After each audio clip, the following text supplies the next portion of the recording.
May adlaw katawhan sa Dios sa Archdiocese sa Osamis. Sa ngalan sa tong tanahor na Arsobispo, Archbishop Martin Sarmiento Humuad, uban sa mga kahugpungan sa mga kaparian sa tibok lokal nga simbahan sa Osamis. Kini ang inyong amigong higala, Father MJ Samonte.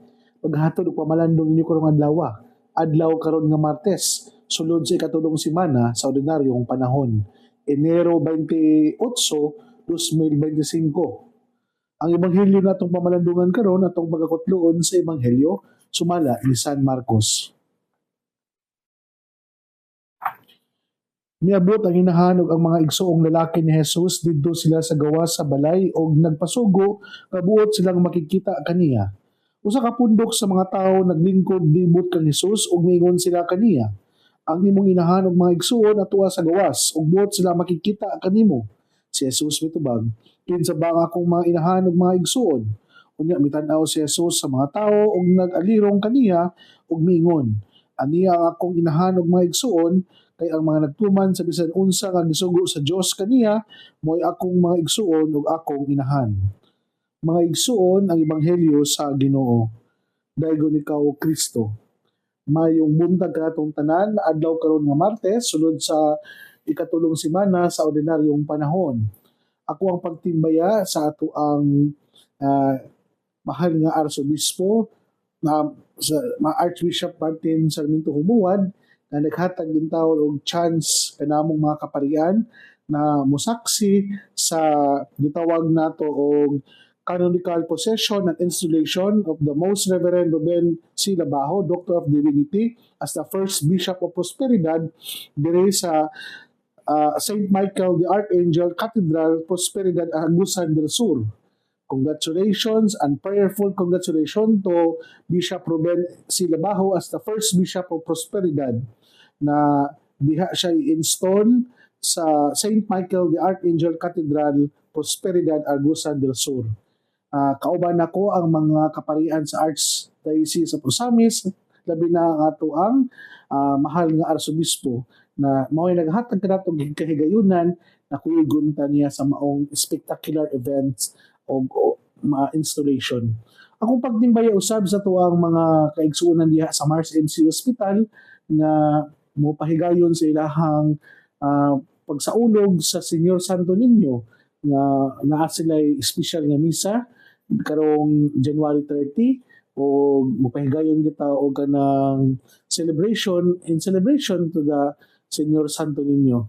O ako ang pagtimbaya usab sa tuang mga kaigsunan nga naminaw karon na naakaron diha sa Manila, sa San Mateo, labi na kang Tita Barira and family, kang Sabado and Kahandig family, and Ma'am Sara Flores and family, at Laila and Delmonian family, o sa tanang natong mga kaigsuonan na naminaw, labi na sa akong inahan nga si Carmencita Samonte, sa akong ate, o ang mga kuya, o ang manghod. So, God bless kanyang tanan, o ginaot pa unta nga magkanunayon ka mo nag-ampo ka namo ng mga kaparian na kami tagaan og maayong panglawas o kapiskay sa pangunahuna, peace of mind, that the Holy Spirit enlighten us and continue to inspire us to proclaim the good news and to proclaim the word of God to the people of God. So, karon usab gisaulog nato ang kapistahan ni Saint Thomas Aquinas na he was born about the year 1225 in the family of the Count of Aquino. He first studied in the monastery of Monte Cassino and later at the University of Naples. Afterward, he joined the Friars of Preachers and completed his studies at Paris at then his instructor of Saint Albert the Great. So kani si Saint Thomas Aquinas dako kayahang as the doctor of the church na dako kayahang parte sa tuang simbahan nga ako ang pagtimbaya usab sa mga alumni sa University of Santo Tomas na sa ato ang Pontifical Seminary, ato mga kaila diha nga naghuman labi na sa ato ang Vicario General na si Monsignor Naron, sa magkasaulog silahang alumni homecoming, sa akong classmate na si Rowan Roy Salvo, O sa tanang mga kaparian, congratulations and enjoy sa maong kasaulugan. Kasi si St. Thomas Aquinas mga igsoon na usa sa mga nagsulat sa 5 proofs of God's existence during my philosophy time sa college, dako kayo ang iyang ah, katabang na we that we should believe the existence of God. So, galing gitawag ito quinquivie. So, to St. Thomas Aquinas, na bitawng siya nagtudlo ka nato that kaning tanan na ato ang mga sa ato ang palibot, that there is a supreme being, there is that what we call the highest being na mo'y hinundan aning tanan. Tungod sa ato ang mga inquiry, tungod sa ato ang pagpanindahay for searching the truth, searching for the ultimate being, we hantod ning abot kita sa punto na naagyoy someone na mo'y hinundan aning tanan. That God as the architect, God as the unmoved mover, God as the supreme being, God as the cause, the uncaused cause. Kana. Mo na siya nindot kayo nga nagpahinundom ka nato nga dili mahitabo ang usa ka butang kung wala siya sinugdanan o walay hinundan. So, salamat kayo St. Thomas Aquinas na ikaw nagpahinumdum ka namo na bisan pa man di ay sa amo ang kalantip, sa amo ang mga natun-an, everything is just like a straw. Kung ang Ginoo na gani mo ay mo lamdag ka namo, muhatag ka namo o kanang mo pakita ka namo sa beatific vision, kini na amo mga nakita diri sa kaning kalibutanon nga namo nga nakita wala ra ni kung diha sa langit nun nga kalibutan. So, salamat kayo St. Thomas Aquinas sa imong mga sulat na we should believe in God, we should believe the existence of God through this cosmological being na asa mong palibot. Salamat po kayo sa tanan nga ato ang mga higala na kanunay naminaw na kanunay naghatag sa ilahang suporta na hinaot paunta nga kini inyong paghatag og pag-ampo, pagsuporta diri sa ato ang pulpito sa kahanginan ang DXTV. Pinagi ni atong simple ug yano kayong paghatag og pamlandong adlaw-adlaw. Hinaot paunta nga kita nakatabang sa mga taong naninguha nga gusto pa nilang palaluman ng ilang pagtuo pinaagi sa pagpaminaw sa daily reflection kaniya to ang pagpamalandong karon. Karon nindot kay nga pahinumdum nato ang atong ebanghelyo nga usa ni sa mga biblical text na ginagamit sa ato ang mga ubang mga sect and denomination na dili daw ta dapat muhatag og regard ni Mary, because this is one of the proof that Jesus Christ himself disregard the importance of Mary. No, wrong interpretation o wrong ang ilahang maong pagsabot sa pag-ingon ni Jesus, kinsa day akong igsuon, kinsa day akong inahan. We as Filipino, we know that we are family-centered. Nakasintro kita sa tong pamilya. Mabitaw na nga we are willing to sacrifice, we are willing to do everything for the sake of our family. Tungod na sa tuang pag-family oriented.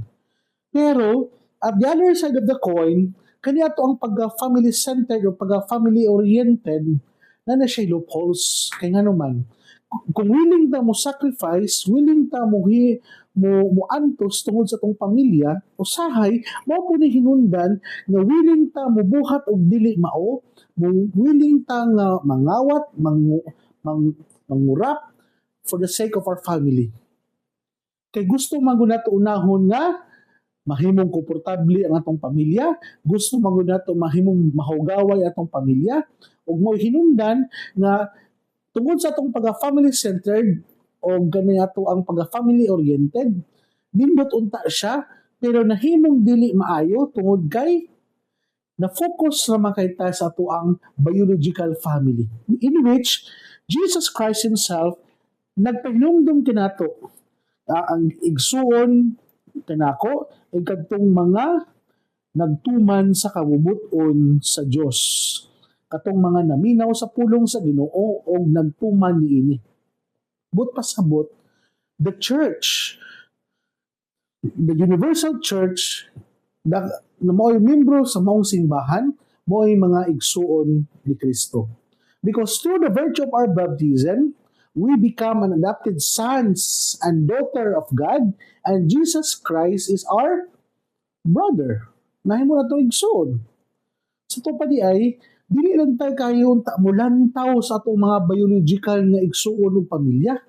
Kaya kung sakay man good focus na kita sa ito ang biological family, dayon nalimtan na nato ang atong spiritual family nga mao ang simbahan, sakay we fail to fulfill what is morally right and morally wrong kung maghisgot na taong family.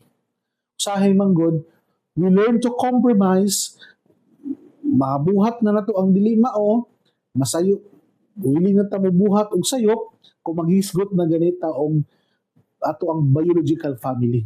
But pasabot ni ay, we are willing to say no, we are willing to reprimand our biological family in terms of faith and morals. Dili din nato mahimo nga ikonsentira nato ang mga sayop na binuhatan o pasagdaan na nato ang mga dili maayong binuhatan sa tong pamilya. Kay usahay man gud kay mao lagi na dagi kay membro sa pamilya igsuon pasagdaan na nato dayon ang ilahang mga hiwi og mga immoralidad nga mga binuhatan. Bitaw na usahay bitaw na diha mismo sa ato ang pamilya, dako kining challenge namo isip mga pari. Kaya nga naman, wala may tayo perfecto nga pamilya. Nabigyan na ato ang mga angkol, mga igagaw, posible ato ang mga parente nga yun ba, well known bitaw sa ilahang mga dili mayong batasan, well known yun kayo sa ilang mga dili mayong binuhatan. Then here comes nga, naingon lang nga, uy, ano inana man na ilang pamilya? Dabi na sila kanang igagaw o igsuon nga pare. Ano bati makinagbatasan na iyang mga igagaw. Naman to na sila parinti nga pare unta. Say, masakitan ba ako makadugogan na eh. Mao ni nga, but pasabot niya ni mga igsuon nga dili na dahil ingon na to nga ilantaw lang diha sa biological nga bloodline ba kung kinsa di ay ang mga igsuon ni Jesus. Kaya ang tinuod nga igsuon ni Jesus kadtong mga naminaw, kadtong mga nagtuman sa kabubuton sa amahan. So, aniya ang ako ang inahan ng mga igsuon, ang mga nagtuman sa bisan unsa ang gisugo sa Dios kaniya, mao akong igsuon ug akong mga inahan. Mga gitawag nitong nagtuman sa kabubuton sa Dios. Hinaot paunta nga kini dako kong challenge sa ako ang mga kaigsuunan, sa ako ang mga pariente na dili mo magsalig lang unta ano nga dili ito tayo ng gayo nga nabay may igsuon, nabay may igagaw, nabay may parinti nga pare. Dayon, inyo ang ato ang binuhatan, ato ang batasan, maot kayo. Na maningkamot punta ka. Nga, nabitang we become a role model ba sa atong community. Mahimo tang modelo diha sa atong workplace. Ug mahimo tang maayong tao kung asa man ta karon. Na mas dako kayong kaulawon nga naatay mga igsuon nga nangalagad o mga kaila nga nangalagad sa simbahan pero ang ato ang moral and character wala gyud transformation, wa gyud pagkausab. Mas dako bay na siyang kaulawon noon mga igsuon. Busa sa kuang mga kaparintihan, sa kuang mga biological brothers and sisters, hinaot pa unta nga maningkamot ta sa pagtuman sa kabubuton sa Dios kung kita nagtuo nga kita kung proud yun ta nga naatay mga parinti nga nangalagad sa simbahan. Hinaot pa unta nga dili lang tataman ng hinambog nga kita nangalagad sa simbahan, pero walay pagtuman nato sa kabubuton sa Dios. Sa tupadi ay na kaniadto ang pagkakatoliko, kaniadto ang pagkamaayong tao, dili di assurance nga ikaw nangalagad sa simbahan, sure na pod nga kana bitawng sikat na kadayon sa imong pagkamaayong tao. Yes, posible sikat ka sa sikat ka o daghan na kaila nimo katungod kay ang imong paryente well known. Pero the question is, unsa pud ka nga klase nga pagkatao diha nga nangalagad sa simbahan? Kay kung ikaw manggod nga nangalagad lang dahil pagpasigarbo lang nimo sa imong dungog, pagpasigarbo lang nimo sa imong pagkaikaw, na ayaw na lang pagundang nila pagpangalagad nagpakaulaw ra man ka sa tong simbahan. Nga bitaw na murag pasikat ra man nimo hadi ay dapat natin inner struggle sa pagka maningkamot ta og buhi sa ato mga dili maayong binuhatan. Natay mga pagpaningkamot sa pagbinuotan. Dili man nato maperpekto, dili man ginato totally nga mausab ang atong pagkakita, pero kanang tong naputay pangindahay ba nga mahimot ang mayong tao. Igo rata sa pagpahinambog sa tuang mga papel diya sa simbahan nga ako nalagad jud ko pila na katuig sukad pa sa akong pagkabatanon, pero lantaw nimo wa may pagkausab, wa man ka nagtuman sa kabubuton sa Dios. Igo ra man ka nagpasikat ning nadiyang dapita. Mobi niya ako ang dakong challenge sa akong kagalingon bitaw mga igsoon, no? Nahinaot pa unta na magkadugay ko sa akong pagapari nga mas magkawais ko ba, magataas ako ang tolerance, mas sinabtanon ko, mas akong pagsabot ngadto sa uban, mas mulapad na unta, mas magkabuutan gyud unta ako, nanaunta akong dakong challenge na ko sa akong kaugalingon nga ako nagtuman pud ay sa kabubuton sa ato ang langit mong amahan.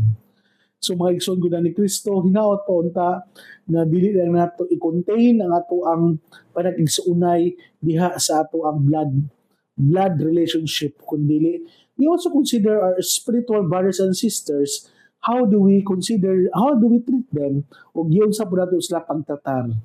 Kay kaniadto ang spiritual brothers and sisters, kung if we have a good rapport to them, if we have a good and harmonious relationship with them, sila mismo ang moingon na kining tawhana nagtuman sa kabubuton sa Dios, kay bisan pa man sa iyang pagkayano og simple, siya nahimong maayong tao dinhi sa tuang komunidad ug diya sa simbahan. Mas daghan pa biya noon nga mga lagad sa simbahan, walay mga paryente gud na mga nasa authority, nasa hierarchy, pero man sincero man kay nangalagad. Usahay noon kaninong mga naay mga kaila noon diya sa simbahan na naa sa naay mga kaila, usahay ma-entitled na po kayo. Usahay po, mudako na pangula, usahay mahamugiro o ma-arrogante na po kayo. Naot pa unta, dako ng challenge ka nato na we remain humble, we remain stay foot on the ground, kay sa ato ang pagpangalagad, wala man gilantaw sa Dios kung unsa imuhang titulo, kung unsa imuhang kung kinsa ka diya sa simbahan, kung dili lantaw man sa Ginoo kung unsa imong mga nabuhat nga maayo ngadto sa simbahan o ngadto sa imong isig katawo. Lagi na nindot kay imong titulo, isip usa ka nangalagad sa simbahan, pero ang pangutana kani imong mga titulo nga naa diya sa pagpangalagad, gigamit ba nimo ni as a servant leader o gigamit ba nimo ni to influence others na mas papaduol pa sa simbahan ug ngadto sa Ginoo? O niya kung challenge ka natong tanan, mga igsoon ni Kristo.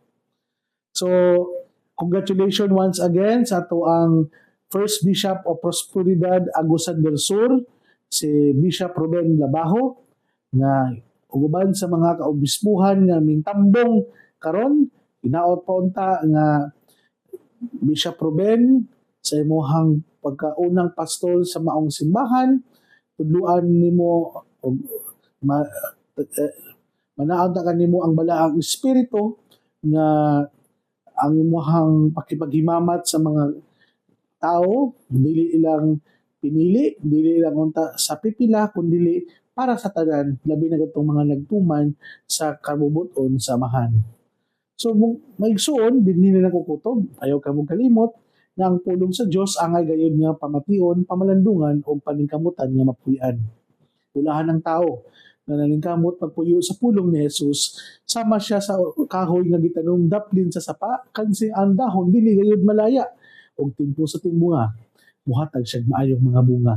Hinaot po unta na kining tanan na ato ang nadungog og gipamalandungan, makatabang kanato sa pagkinabuhi nga balaan na maoy magdala kanato sa ato ang gitinguha og padulngan, ang gingharian sa langit na gipangandoy sa matag binunyagan. Igsuon og manaw sab uban sa pangamaas itong mahal na berhen nga inahan na si Santa Maria na itong gitawag nga misa misnon o ang berhen sa kuta. Ang Diyos magapanalangin unta kanimo sa ngalan samahan sa anak o sa Espiritu Santo. Amen. A blessed day o God bless sa atong tanan.